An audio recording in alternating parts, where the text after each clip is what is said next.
What kind of detective am I? I haven't had a case in weeks. Well, except that case I polished off last night, out of boredom. I'm going stir crazy. Work may be slow, but Hollywood is never dull. Even though this office of mine is no bigger than a jail cell, on this day, I'm sitting here waiting for the phone to ring, door to swing open, roof to cave in. I don't care. Something, anything. Besides, I need to take my mind off of this pounding hangover. I get along with alcohol the same way I do with women. It starts off great. Then, next thing I know, I feel like I got clubbed in the head. Well, you know, somebody wants in my door instead of out. Alec, you in there? Isabella Haupt. It's been a while. What in the devil brings you to sunny California? You know, last I heard you were in the insurance game, working your way up the ladder with Lloyd's of London. You missed me, huh? No, wait, is it that the gloomy London fog? That's why I'm here. What the hell is that ragged coat you're wearing? Some kind of new fashion trend in Tinseltown? Well, I mean, actually, Hollywood's all right. It's just that all the good tailors make their living on Sawville Row, right? Right. And they most certainly haven't found their way here yet.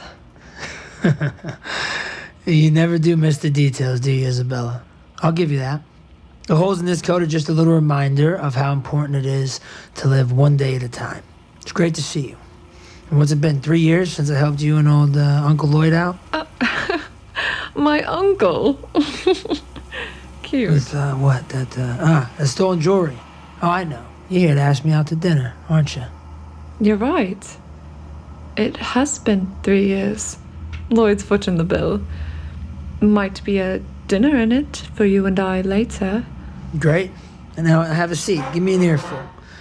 Just so happens I have a few minutes to spare. Thank you. I don't mean to walk in and not even ask you how you are after all this time. But I'm on a short leash with my boss and need help.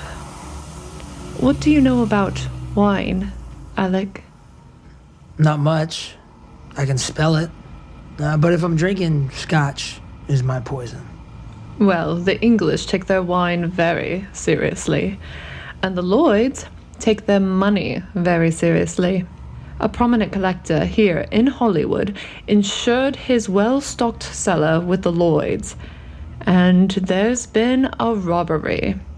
We're used to jewelry heists, but this client's wine cellar was raided by a crook who made off with only his most rare wine, nearly irreplaceable and very expensive. The value is almost $100,000.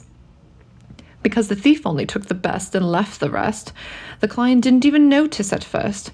By the time he realized what happened and reported it to the authorities, there were no leads. The insurance company wants that wine back, or they'll have to pay the claim. I need your help to find out who did it and where it is. That's a bundle. A guy could live like a king, okay, for 10 or 15 years on that kind of dough. Listen, Isabella, I'm a scotch drinker and know nothing about wine. But my pop was a bootlegger, and I do know how the other side works. Who's the guy that lost the juice? Let me see what I can dig up. Oh, thank you. I was hoping you'd say that. His name is George Sesaki. He's an international businessman and traveler who hobnobs with the wealthy and influential. He's Japanese by birth, but grew up in Rio de Janeiro, and now lives here. Here's his address.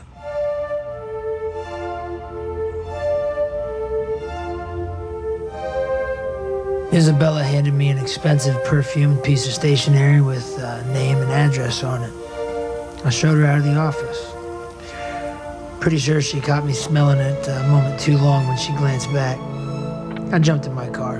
Whoever this guy Sesaki is, he must live well. I mean, his house is in Hancock Park, a Tony neighborhood of mansions and fancy apartments near the La Brea Tarpons. So I pull up to the address on the fancy stationery. I got out of the car and look around at the row of imposing estates. They look back at me, silent and measuring, as if to say, What the hell are you doing here? There's a big front lawn with a walkway leading through an iron-gated entry. On either side of the gate are plastered walls, keeping the lower portion of the house hidden from view. But the second story of the house, with tiled roof and a balcony looking over the front yard, rises above. On top of the pillars that connect the walls to the gate are cherubs looking down on the visitors that pass through, like walking through the pearly gates. Reaching the covered porch and front door, I grabbed the heavy iron knocker. Let it fall against the door. I can hear the echo bouncing around inside the house. The door opens and a short man with wide brown eyes and a mocha-colored skin, casually dressed in khaki slacks, a light sweater and boating shoes, looks out. He looks just about ready to hop on his yacht. Yes? May I help you? Mr. Sesaki? My name is Alec Douglas. Lloyd's has asked me to look into the theft of your wine. You have a few moments to talk? Certainly. They mentioned further inquiry. It's a pleasure to meet you. It's very unsettling to find that your own home isn't as safe as you always thought. Please, come in. How can I help? Thanks. If you don't mind, I'd like to take a look around. This is a beautiful home. Myself, I'm just from a Midwest farm country. Haven't been in this area for long, so the styles around here are new to me. What is this, Spanish? Close. It's Mediterranean. The Moorish influence seen in Spain was adapted early to Southern California because of the similarity of climate and terrain. Homes of this style have basements, which is perfect for wine storage. Would you like to see my cellar? I can't wait. I've actually never seen a wine cellar before. Where I come from, the only thing in a cellar are moonshine and rats. He leads me through the doorway. I was not ready for what I was about to see when he flipped that light switch. It was lit like a movie set. An open room about the size of the farmhouse I grew up in. The ceiling is high with 3 wrought iron chandeliers in a line down the middle, throwing light onto a huge dining table surrounded by a dozen chairs. Around the walls from end to end are stacked cases of wine, hundreds of them. Bins and racks holding individual bottles are positioned near the table. The shelves of an antique credenza are filled with crystal wine glasses. The air's close, but not musty. It feels cozy. Holy hell, that is a lot of wine. How would anyone even know what to steal? Most of these wines are good, but not great. The theft was clever. The thief knew what he was after, taking only the best from their boxes, replacing them with other bottles so I didn't even notice at first. When I went to get a bottle, just to look and admire it, I discovered what had happened. At first, I thought they were just misplaced, but upon closer inspection of my collection, I knew. I felt like my children had been kidnapped.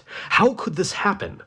A week earlier, I'd received a shipment of European statuary intended for a client, delivered by the same trucking company driver I always use. Jerry, the driver, unloaded it in the wine cellar for constant cool temperatures. Everything seemed in order. The police checked him out right away and found nothing wrong. He has a spotless record. Who knows whom else he might have told about the wine collection, though. I live here alone and am often away from home, so someone could have watched me leave, then broke in. See, something like what you lost won't be easy to sell. There's no open market, and the only people interested would be collectors like you. From what I can tell, that's a pretty small group. And around here, most of them are your friends.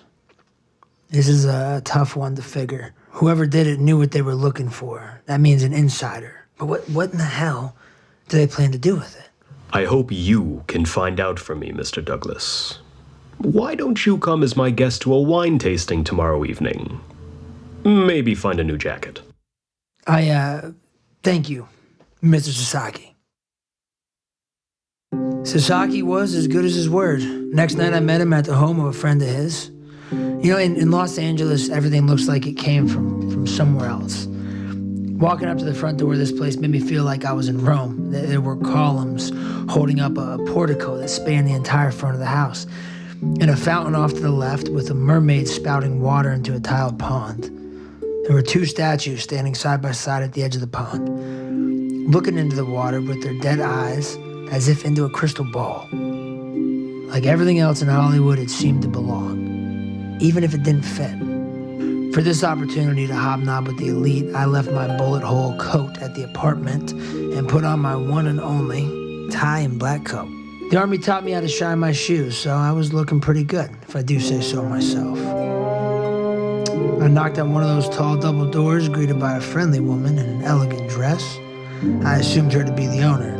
I observed several small groups of people mingling inside, including Sesaki, dressed, of course, in a tuxedo. I could hear the warm, muted tones of their conversations. You must be Alec. George said you'd be coming, but I didn't expect anyone so handsome. My name's Catherine Hagen. Welcome to our home. My husband, Stephen, is a friend of George's. I swear it's their shared love for wine. You must be a wine lover too, then. Yes, I love to drink. Wine? I'm new to town, and George offered to introduce me to some of his friends and some great wine. Thanks for having me over. Your fountain is a knockout. Why, thank you. I'm so happy you noticed. We just built it. George imported the statues for us, and we only finished it about 2 weeks ago. Oh, George! Your friend Alec is here. Better get over here, or else I'll talk to him all night long while the rest of you sniff and smell your precious wine. Thank you, Catherine. Good to see you again, Alec. I'll fill you in on what's going on tonight. There are about 25 people here who are either collectors like me or connected to wine in some other way.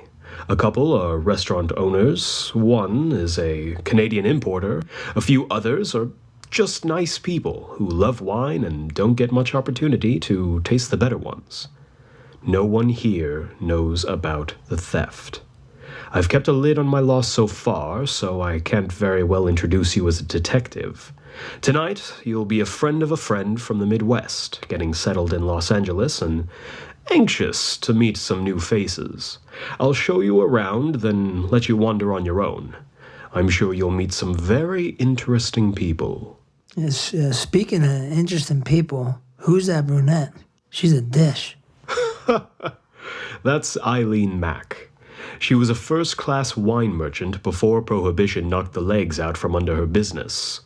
But she's resilient, has kept all of her contacts, and figures out ways to get people what they want without breaking the law. She hasn't missed a beat. Shall we walk over and say hello? Looks to me like a good place to start. Eileen, I'd like you to meet Alec Douglas. He's new to Los Angeles, and I promised him there'd be fascinating people here for him to get to know. Well, pleased to meet you, Alec. George, I'm sure you have catching up to do with the rest of this crowd. Why don't you mosey off and rub shoulders while Alec and I get to know each other? Of course. That's better. George is a nice guy, but he's a little stiff. Sometimes when I'm talking to him, it seems like he's thinking one thing and saying another. You know what I mean? Maybe he's a little distracted. I don't know him that well. He's been decent to me, but with all the wine and art and rich business friends, he must be thinking 24 hours a day to keep things moving along the way he wants. How do you know him? Pretty much the same way I know everyone else here. Wine is the common denominator. So, what's your story, Alec? Oh, just a Midwest kid, looking for a little cabbage out west. Well, that stuff is the bee's knees. What can you tell me about it? It's like art or something? I'm not here to judge. For that matter, I'm not here to work either. How about you and I sample some of that nectar of the gods and you could teach me a thing or two about the finer points of life in Hollywood. Amen to that. We spent the next few hours enjoying ourselves with the other guests. She did most of the talking because she knows the wine lingo, but the company was pleasant. I just tossed in a word here and there and soaked up the atmosphere. I hope my head would not make me pay for it the next day. Something was eating at me, though. That wine of Sesaki's wasn't stolen by an ordinary thief, someone who knew what they were after from the get-go. It wasn't like jewel heists where the goods get fenced, moved around, then end up for sale somewhere a continent away. With Prohibition here in the USA, the wine couldn't even be shipped anywhere without the risk of getting seized. It just didn't add up. I woke up the next day scratching my head and discovered it was still attached. Not quite the hangover I was expecting. Guess there is something to this wine thing. I'd heard quality hooch hurts less the next day. Go figure. Although on my budget, I'm screwed. Anyways, talking with Eileen got my wheels turning. So I headed off to the warehouse district where Flanagan's outfit is located. I saw the loading bays on South Alameda Street I was looking for and pulled into the parking lot. I approached the guy with the clipboard to ask him how to find the offices. Saw the name stitched on his shirt. Jerry. Can I help you? Are you the same Jerry that delivered to a Mr. Sesaki in Holmby Hills a few weeks ago? Who's asking? You a cop? I already told him what I know. I was cleared, so I ain't got nothing to say to you. Okay, let's take it easy. I'm not a cop. I'm an investigator for the insurance company. Listen, everyone says you're a real stand-up guy. Just the kind of guy I'm looking for just to help me wrap my head around this. Can I just ask you a couple questions to understand what took place here? That's it. Sure. I told the police everything I know, but fire away. Hey, may as well help me load this. Then I gotta scram. Deliveries to make and all that. So as I understand it, you delivered a couple of statues there and stored them in the cellar. Is that right? Yep. That's right. Mr. Sesaki gets things from us every now and then. I usually put his stuff in the house or the garage, but this time he wanted the crates taken in the cellar because of the temperature. He does that once in a while if it's something special. It was tougher getting them down there because of the stairs, but not a big deal. And was everything in the cellar the way it usually looks? Yeah. I don't go in there much and wouldn't know one box of wine from another, but it looked like usual. Hand me that. Thank you. Of course, when I went back the second time, there was that empty area that had wine in it before. Well, I guess that's what was stolen. You went back. When? A week later, after the police talked to me, Mr. Sesaki wanted the statues picked up and put in storage here. Are they here now? Sure. We have a section of the warehouse that's temperature controlled for when we bring in perishables or items that can't take the heat. They're in there. All right, appreciate it, Jerry. Is there somewhere close by I can make a phone call? Sure. You can use the phone right here in the yard office. My head is spinning. No one said nothing about the statues getting picked up. I saw those statues last night at the Hagen house with my own eyes. And Catherine said they were installed 2 weeks ago, before Jerry went back for the pickup. Whatever was in those crates he picked up, it wasn't statues. I called Isabella and told her I might have something. I asked if she could come down here right now and bring the cops with her. She almost came through the phone, she was so excited. I told her I was going upstairs to meet with Flanagan and to have someone get us when she got here. We'd meet in the temperature-controlled warehouse room. I told Jerry I'd find my way to Flanagan's office and headed into the building and up the stairs. I wasn't quite sure how he fit in, but the hijinks with the statues was enough to convince me he had a role to play. What I couldn't get my head around was a motive for any of this. These were wealthy people. Unlike most of us, they didn't need more than they already had. What kind of game were they playing? There was still plenty I didn't know, but I had a feeling it would not be long before the truth was on the table.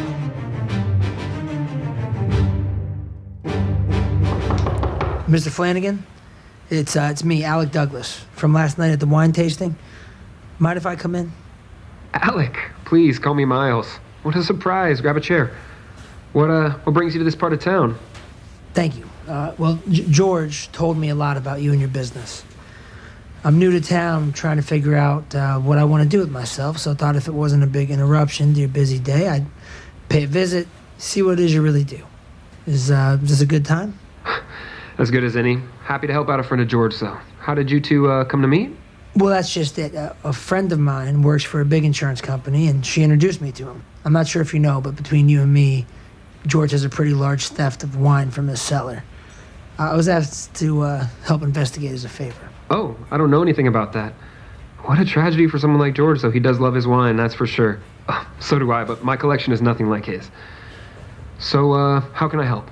You probably can't, and it's just a stab in the dark. But I was wondering about the statues your company delivered to George. George imports a lot of collector items for his clients. Discreetly. Most of whom appreciate that kind of amenity.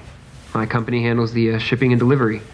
You know what? I don't stick my nose in other people's business, so I might suggest you do the same. So you delivered 2 crated statues to his house, and you had them put in the cellar because of the temperature. Like I said before, you should probably get out of here before I start to get really upset. Then you transported the same statues, returning them to your warehouse. Well, that may be. But this is a very big business, and I don't get involved with every shipment that comes in and out. So listen here. If you don't shut your mouth, I'm gonna get Bruno in here and fill you full of daylight and get you a brand new pair of concrete shoes. The thing that's bothering me, I saw those statues last night at the wine tasting, yet your staff says they're here in the building, in the cold room. Come on, Miles, we're chums here. Get me Bruno. I want to get this guy a Chicago overcoat. What? Are you sure? Huh. I understand. What's that, pal? It seems your investigator friend has brought the police. And they want to see my cold room. You want a little cheese with that wine? The 2 of us walked back down the stairs and through the cavernous warehouse to the cold room at the rear. Flanagan seemed to get shorter and shorter with every step, almost as if his body was pulling into itself. If we walk much farther, he might disappear. Isabella and 2 police officers were waiting for us in front of the statue crates. One of the cops had a crowbar. The other one nodded to him, and he turned and pried off the lid of the first crate. 5 cases of wine were stacked inside. Ditto the second crate. Mr. Flanagan, care to elaborate?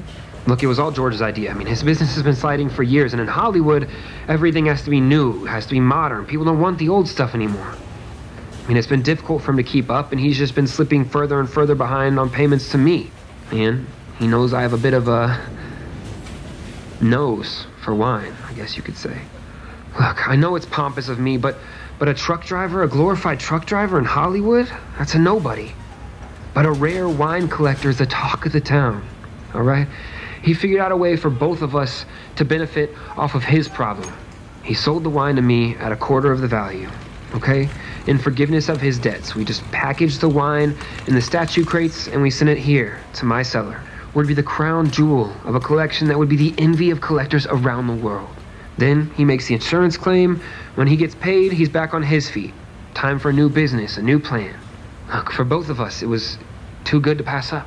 Look at the bright side, Miles. When you and George get out of jail, both you and your wine will have improved with age.